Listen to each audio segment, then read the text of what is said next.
নমস্কার বন্ধুরা, কেমন আছো সবাই? আশা করি যে যেখানে আছো অনেক ভালো আছো এবং সুস্থ আছো। আর সুস্থ তো থাকতেই হবে, আর কটা দিন পরে মা দুর্গা আসছেন যে।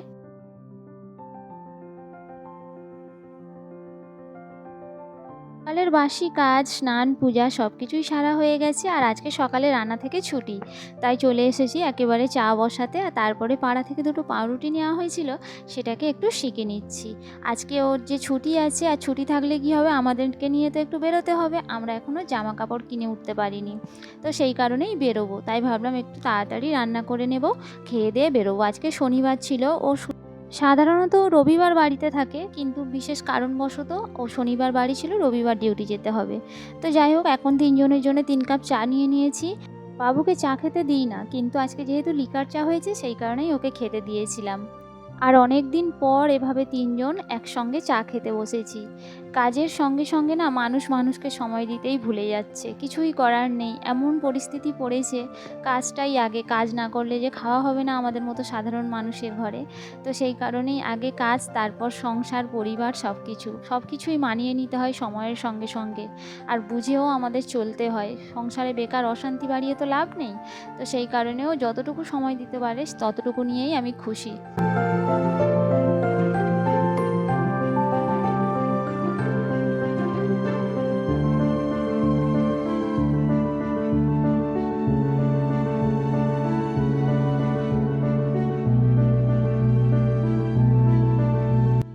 রান্না গোছানোর আগেই চা খেয়ে নিয়েছি আজকে। কি বলো তো, এখন আর বেশিক্ষণ থাকতে পারি না না খেয়ে, খুব সমস্যা হয়, কষ্টও হয় ভীষণ।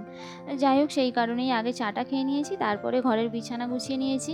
সকালে পূজাটা হয়ে গেলে না অনেকটা কাজ মানে মুক্ত হয়ে যায় আর কি, আমার মনে হয়। অনেক কাজ এগিয়ে যায় স্নান করে আর পূজাটা করে নিতে পারলে। তো সেই কারণেই চেষ্টা করি আমি প্রায় দিন সকালে স্নানটা সেরে নেওয়ার। আর এক দিন হয়ে ওঠে না, যখন আরও অন্যান্য কাজ থেকে থাকে তখন আর করি না। যাই হোক, এই যে বিছানা তো গোছানো হয়ে গেছে, তারপরে দেখো না, সেই যে রান্না পূজার সময় সমস্ত কিছু ঝুল ঝেড়েছিলাম, পরিষ্কার করেছিলাম, তারপর থেকে না আর কিছু পরিষ্কার করা হয়নি। আর আমার এই উপরের ঘরে এত ধুলো ময়লা আসে কোথা থেকে আমি নিজেও বুঝতে পারি না, যে এত ধুলো কোথা থেকে যে আসে তা ভগবান জানে। তো যাই হোক, সেই কারণেই এইগুলো একটু পরিষ্কার করে নিচ্ছি আমি। এখন রান্নাটা বসানোর একটু দেরি আছে, আর সেই জন্য আগে ভাবলাম যে এইগুলো একটু পরিষ্কার করে নিই। আমরা মেয়েরা সংসারে কাজ না থাকলেও কোথা থেকে যে কাজ বের করে করতে পারি সেটা একমাত্র আমরাই জানি।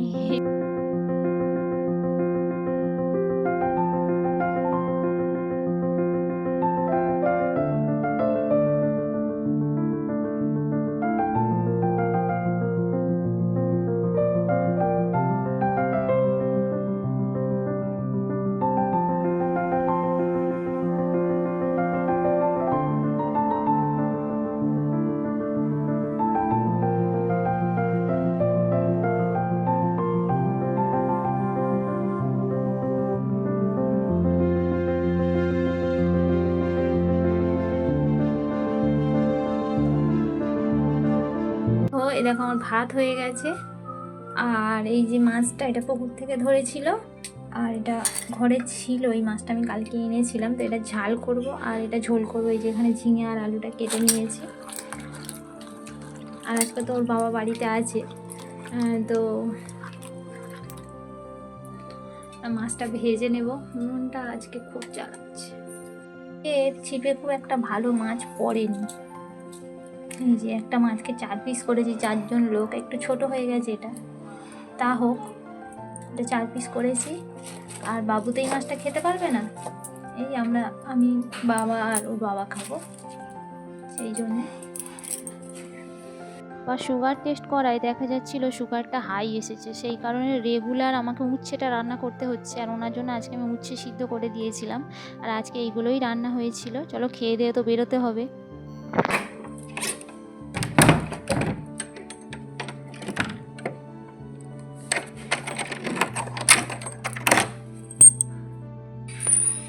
সবার তো বোধহয় পুজোর কেনাকাটা কমপ্লিট হয়ে গেছে, আমাদের এখনো হয়নি, সবে যাচ্ছি আমরা। তো খেয়ে দিয়ে রেডি হয়েছি, এখন হেলমেটটা ফেলে গেছি, হেলমেট নেওয়া হয়নি।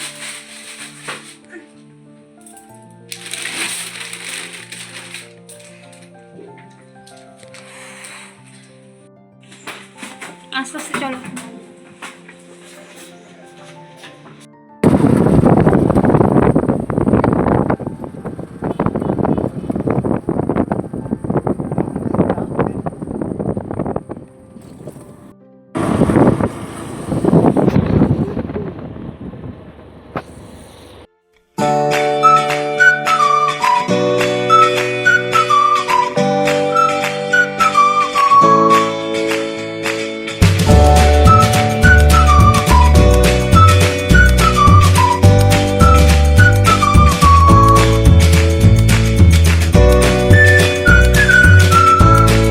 500 টাকা কেনাকাটা করলে একটা করে গিফট ভাউচার পাওয়া যাচ্ছিল। তো আমরা এখানে গিফট ভাউচার যেগুলো পেয়েছিলাম সেগুলোতেও নাম, ফোন নাম্বার লিখে দিচ্ছিল এখানে। আর তারপরে এই যে বাড়িতে চলে এসেছি, প্রায় 8টা মতো বেজে গেছে আস্তে আস্তে। আর কি বলো তো, প্রচুর কষ্ট হচ্ছিল, যার কারণে আর তোমাদের সঙ্গে কিছু শেয়ার করতে পারিনি। আর ঘরে যেহেতু টিভি চলছিল সেহেতু কোনো কথাও বলতে পারিনি। তো চলো জামা কাপড়গুলো দেখে নাও। আগের দিন যে পুজোর শপিংটা করেছিলাম সেটা ইনকমপ্লিট ছিল দেখানো। মানে এসে ভীষণ ক্লান্ত লাগছিলো, যার কারণে আমি কোনো কিছুই দেখাতে পারিনি। সেটাই আজকে তোমাদের সঙ্গে শেয়ার করছি, দেখাচ্ছি। তো তেমন কিছুই না, শুধু আমার বাচ্চাগুলোর জন্য জামা প্যান্ট কেনা। আর কিনেছিলাম ডায়মন্ড হারবার থেকে। এটা নতুন ওপেন হয়েছে, কলকাতা ট্রেন্ডস। যাই হোক, তো মোটামুটি ভালোই ছিল, খারাপ ছিল না। যেগুলো কিনেছি আমি দেখাই। আমার মোট 6টা বাচ্চা জামা প্যান্ট কিনতে হচ্ছে আর কি। এবছর একটা বেড়েছে, তো তারটা আমি আগেই দিয়ে দিয়েছিলাম এখান থেকে কিনে। আর 5টা বাচ্চার জামা প্যান্ট কিনেছি, তার মধ্যে আমার বাবুরটা না তেমন কিছু আমি কিনিনি। ঠিক আছে, তো যেগুলো আমি দেখাই। আচ্ছা, এই আমার ভাগ্নি 8 বছর বয়স। তো উপরের এই টপটা ছিল, আর এই যে নিচের স্কার্টটা, কোনটা কেমন হয়েছে কিন্তু জানাবে আমাকে। হ্যাঁ, এই স্কার্ট আর এই টপটা মিস ম্যাচিং করেই আমি নিয়েছি। আর আমার ভাইজি আছে, সে একটু হেলদি টাইপের, যার জন্য ওর থেকে একটু বড় নিয়েছি। বয়সটা ওর থেকে কম, কিন্তু ওই হচ্ছে ওর আবার চাহিদা ছিল পিঙ্ক কালার। এটা দুটোর কালারটা খুব সুন্দর ম্যাচ করেছে স্কার্ট আর টপের সঙ্গে একদম। তো যাই হোক, এটা এই একটা স্কার্ট নিয়েছি, দুজনের একই রকম, শুধু কালারগুলো আলাদা।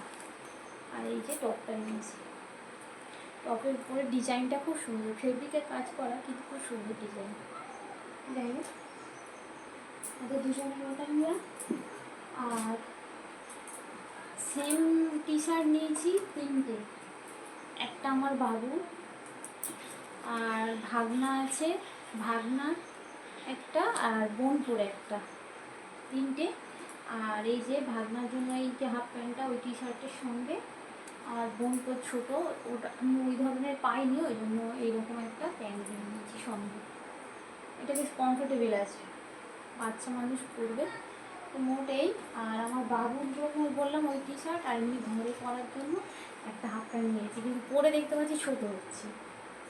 আর যা জিন্স ফিন্স ও তো 2 দিন ছাড়া মানে বেড়ে যাচ্ছে না, ভালো ভালো জিন্সগুলো সব ছোটো হয়ে যাচ্ছে। আর এর মধ্যে ওর কাকু কিনে দিয়েছে ফুল জিন্স, সেই কারণে আর কিনলাম না। আর এই যে ওরই 2টো আন্ডারওয়্যার নিয়েছিল, ও নিজেই দেখলাম নিল। ঠিক আছে, চলো, এই মোটামুটি কেনাকাটা। আর তেমন কিছু কিনিনি। আর বাবার এমনি নর্মাল বাড়ি পরা গেঞ্জি খুব সমস্যা হচ্ছিলো, ওই জন্য একটা নিয়েছিলাম, এমনি গোল গলা নর্মাল টি শার্ট। এই আজকের মতো কেনাকাটা এইগুলোই কিনেছি। তো কোনটা বেশি ভালো লাগলো জানিও। তাহলে চলো আজকে ভিডিওটা এই পর্যন্তই শেষ করি।